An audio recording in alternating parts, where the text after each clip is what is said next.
On s'est pris 2 cafés. Lui c'est café Sakura avec café et il y a un petit mocha Sakura. Et toi c'est café normal. C'est un mochi japonais Sakura mocha.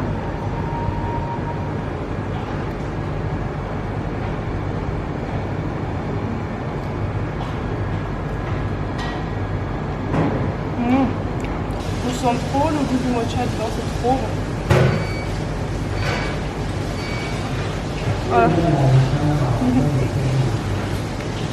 Pour ceux qui aiment vraiment le mocha, c'est super bon. C'est un peu cher, 6 yuan. Donc là on est allé à Luckin Coffee, vous avez vu c'est les 2 boissons qu'on a prises. Là j'ai pas osé parler trop dans le truc parce qu'il n'y avait pas de bruit. Là j'ai pris c'est Sakura, c'est un tout nouveau qui vient d'ouvrir, c'est café Sakura. C'est trop bon, bon lui il a pris café normal. Et Luckin Coffee c'est devenu assez célèbre maintenant en Chine. En fait c'est une chaîne qui a ouvert il y a 2 ans ou 1 an, je sais pas trop. Et qui font que des cafés, bon ils font autre chose aussi, hein. Ils font des mochas tout ça aussi, mais leur principal truc c'est le café et c'est vraiment pas cher. Au total j'en ai eu pour 36 yuan. 36 yuan ça fait combien d'euros ça? 5 euros. 5 euros vous voyez pour 2 boissons et un petit mochi. Donc vous voyez c'est vraiment pas cher.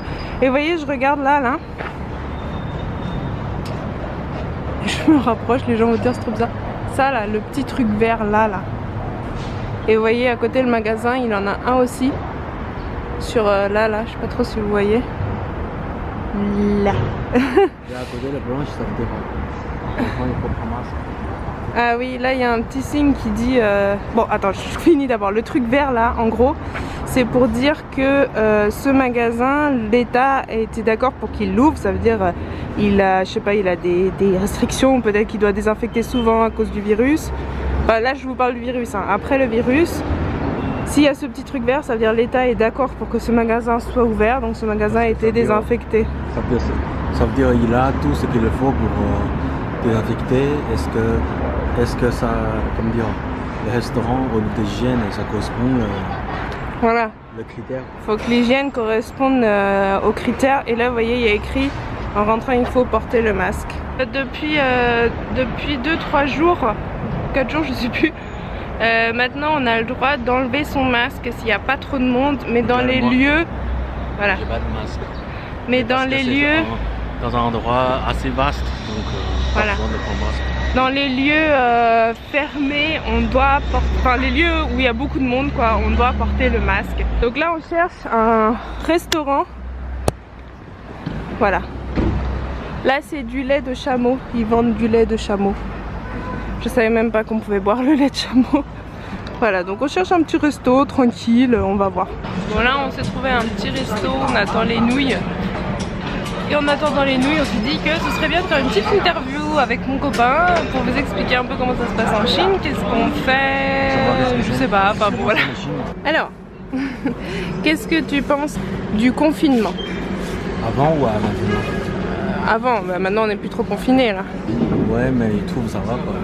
C'est ce que le gouvernement il faut faire.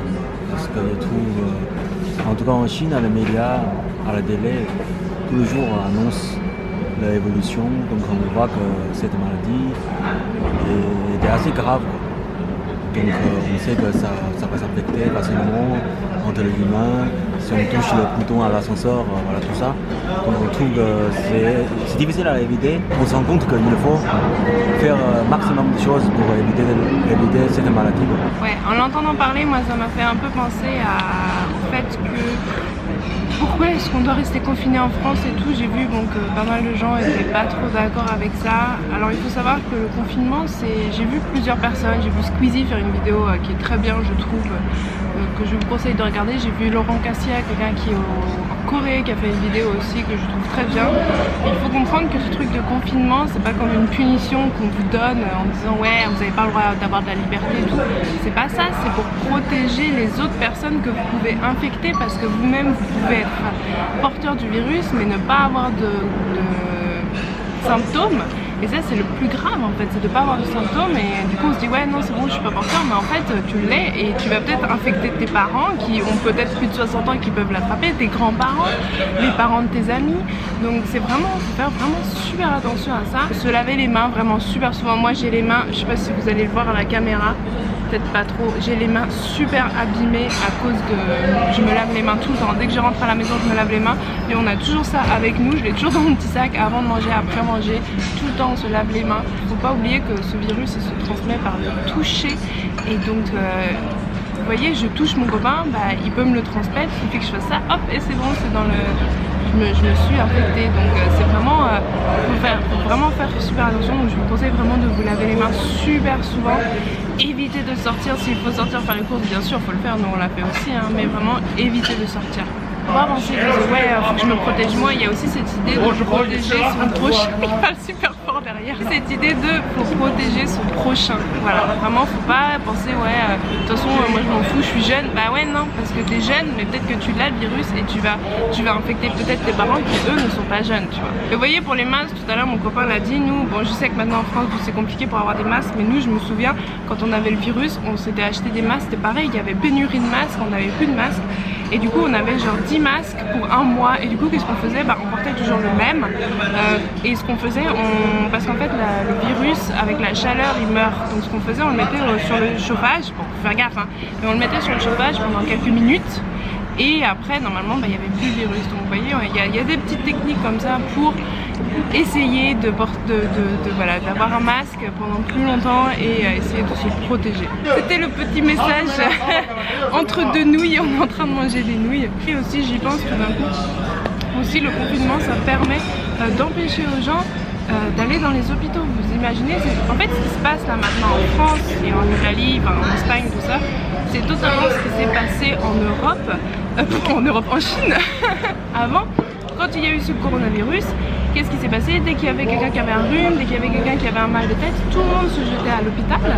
Et qu'est-ce qui s'est passé à l'hôpital? Bah, il y a eu des débordements, les infirmiers, les médecins étaient débordés. Vous avez dû voir des vidéos sur internet, des médecins qui pétaient un câble, nous on les a vus aussi. Enfin, c'est vraiment, c'était horrible et c'est ce qui se passe maintenant en Europe, c'est que les hôpitaux sont débordés d'un point de vue aussi équipement, parce qu'il faut un équipement spécial pour s'occuper du coronavirus. Grave, cette machine là contre la pneumonie, tout ça. Et aussi au niveau des médecins et des infirmiers qui sont débordés parce qu'il y a trop de gens qui vont les voir juste pour un rhume, juste pour une maladie et qui doivent choisir entre un gamin de 23 ans et un gamin de 50 ans parce qu'ils sont débordés quoi. Est-ce que je soigne lui, est-ce que je soigne lui, voilà. Et donc ce confinement ça permet non seulement d'empêcher d'infecter les autres, mais aussi ça empêche aux gens d'infecter du coup les autres et donc d'aller à l'hôpital. Si vous allez toujours à l'hôpital, si tout le monde va à l'hôpital, après c'est le débordement. Parce qu'avant en Chine c'était super grave et quelquefois on avait un peu mal à la tête, mais on sait que c'est pas cette maladie, mais on ne peut pas aller à l'hôpital parce qu'on y a un peu peur de s'infecter à l'hôpital parce qu'il y a des foules énormes. Donc on a essayé d'aller chez la pharmacie pour acheter le médicament OTC. OTC ça veut dire le médicament sans ordonnance on va acheter. Mais maintenant c'est super strict. Si tu voulais acheter ça en Chine, le pharmacien va te demander tout de suite pourquoi tu vas acheter ça.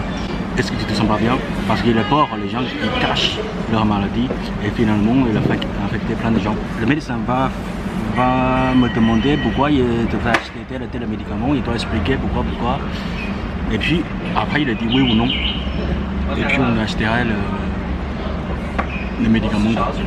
Le problème c'est que si tout le monde va à l'hôpital, parce que moi je pense que j'ai un rhume, moi j'ai un mal de tête, bah en fait le problème ce qui se passe à l'hôpital c'est que tout le monde va se retrouver à l'hôpital, enfin en tout cas c'est ce qui s'est passé en Chine et c'est ce que je vois, ce qui se passe maintenant en Italie, tout ça. Tout le monde se retrouve à l'hôpital et donc les gens qui ont vraiment le coronavirus et les gens qui ont juste un petit rhume se mélangent et du coup bah, certaines personnes qui n'avaient pas le coronavirus l'attrapent parce qu'ils sont allés à l'hôpital, ils étaient en contact avec des gens qui l'avaient.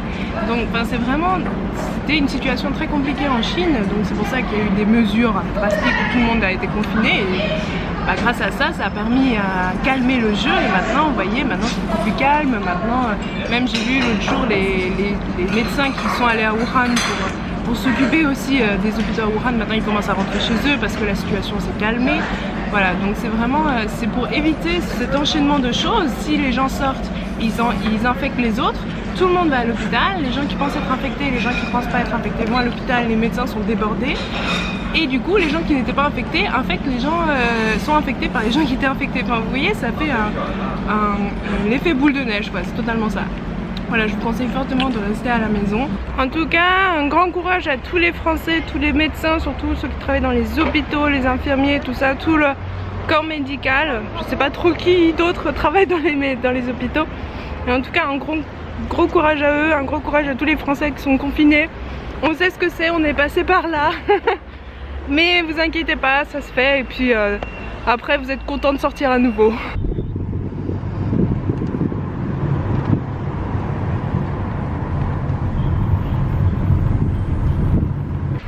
Bon, là on est dans un tout petit quartier, on voulait y aller parce qu'on voulait aller à un salon de thé, on espère que c'est ouvert, on va voir, ça va être la surprise. Donc avant de rentrer, vous voyez là-bas là, en fait ils nous ont enregistrés et c'est trop drôle parce qu'ils nous ont enregistrés mais avec le portable. Vous voyez, là c'est mon copain, il a dû s'enregistrer, il y a écrit sa température, ça s'éteint. Il y a écrit sa température et tout. Donc vous voyez ici le système est différent, vous voyez je vous ai dit l'autre jour, soit c'est par papier tout ça, bah là c'est par portable. Et donc ici c'est sympa parce que il y a des images d'autrefois de Chengdu. De ici. De ici ce quartier là, vous voyez autrefois. On va aller voir, j'espère que c'est ouvert, ça va être la surprise. Ouais, en tout cas ici il y avait des magasins normalement mais vous voyez là c'est fermé par contre. J'ai l'impression que c'est ouvert le salon de thé. Là vous voyez on a typiquement un salon de thé contre une place.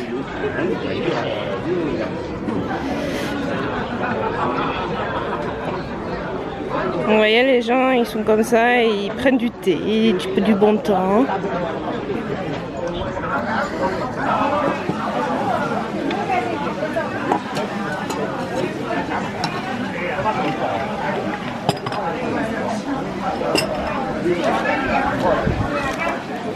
Oh c'est pas dedans.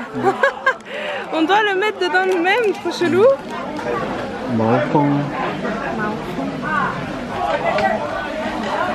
Donc là vous voyez on a typiquement le salon de thé traditionnel. Toujours au café à Paris. Ouais c'est ça. En gros vous voyez on a notre thé là. Moi je l'ai pas encore mis, on a le thé. Ouais, je vais vous montrer. Et on a des graines de tournesol, ça c'est vraiment genre le truc de base quoi.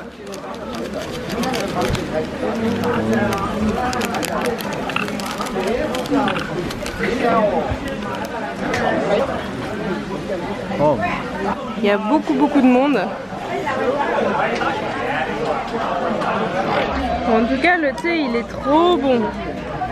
Il était un peu cher mais il est vraiment bon. Et vous voyez là on a l'eau, en fait là c'est l'eau chaude. Et à chaque fois on remet dedans, genre là, il faudrait que je remette dedans en fait là. Vous trouvez pas que le monsieur là, lui là, vous trouvez pas qu'il a une tête de gangsta? On dirait trop un gangsta.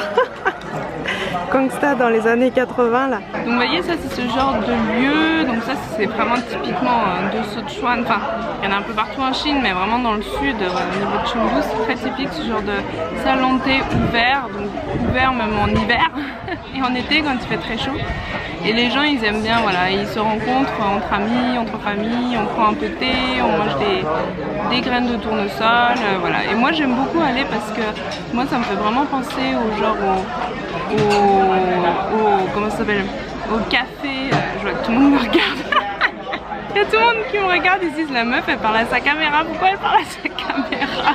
Je disais, voilà, donc vous voyez les gens entre eux ils se retrouvent, même les jeunes, hein, là je vais essayer de les filmer après, je sais pas si je vais réussir discrètement. Mais en gros, voilà, même les jeunes se rencontrent, voilà, ils parlent entre eux, ils jouent aux cartes, voilà. Moi ça me fait vraiment penser au café en France quand on est dehors sur la terrasse à se reposer.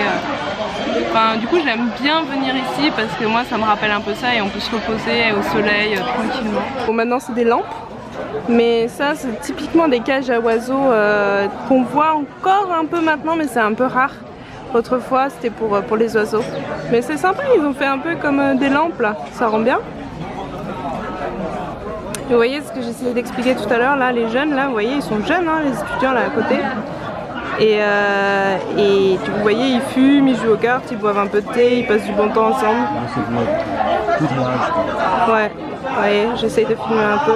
Mais à l'époque c'est pas pour voilà. tout âge. En fait normalement ça c'est pour les seniors, normalement, autrefois. Mais maintenant c'est pour tout le monde. Ouais, bon, on voit quand même qu'il y a beaucoup de vieux, hein, mais on voit aussi des jeunes.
Voilà, donc là ce qu'on voit derrière moi là, en fait c'est un parc. C'était l'ancien maire, c'est ça? Enfin mais il y a longtemps, hein. C'était la maison d'un maire il y a longtemps, donc c'est une maison traditionnelle. Vous voyez, il y a un parc et tout, mais c'est fermé. Donc vous voyez, il y a encore des lieux, surtout les lieux touristiques sont encore fermés et on peut pas encore y aller. Donc bon, bah tant pis, la prochaine fois. Donc là on a fini de prendre notre thé, c'était très sympa, ça m'a un peu reposé, c'était bien ou pas? Parfait. En plus il a fait chaud mais pas trop chaud, donc enfin, vraiment super. Je suis contente. On était en train de marcher et j'ai vu ça là et je me suis dit ça peut être intéressant à vous montrer.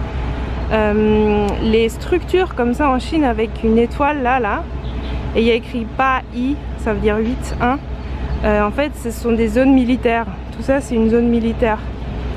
Donc ça appartient aux militaires, voilà. Bon déjà vous voyez l'entrée là, on peut pas entrer, il y a plein de trucs pour empêcher les voitures et vous voyez là, il y a des soldats. Ah putain on peut zoomer super loin en fait. Vous voyez il y a deux soldats, un là et puis un là. Je vais vous dire des trucs chiants pour concernant le masque. Premier truc chiant, quand il fait chaud, maintenant à Chengdu il commence à faire super chaud. Avec le masque on a encore plus chaud. Je sens la chaleur dans mon masque, c'est horrible. Deuxième truc, quand on mange un bonbon à la menthe, comme ce que je suis en train de faire, quand on respire, il y a l'air qui ressort par ici là. Et l'air va directement dans les yeux. Et ça pique les yeux avec le bonbon à la menthe, c'est horrible. Oh là, bah elle a pas chaud elle. Ouais mais je vais pas la filmer, ça va être trop bizarre. Alors là il y a une madame qui n'a pas froid. L'autre truc chiant c'est quoi? Si vous n'êtes pas brossé les dents ou que vous puez de la gueule ou je sais pas quoi, et ben vous le sentez.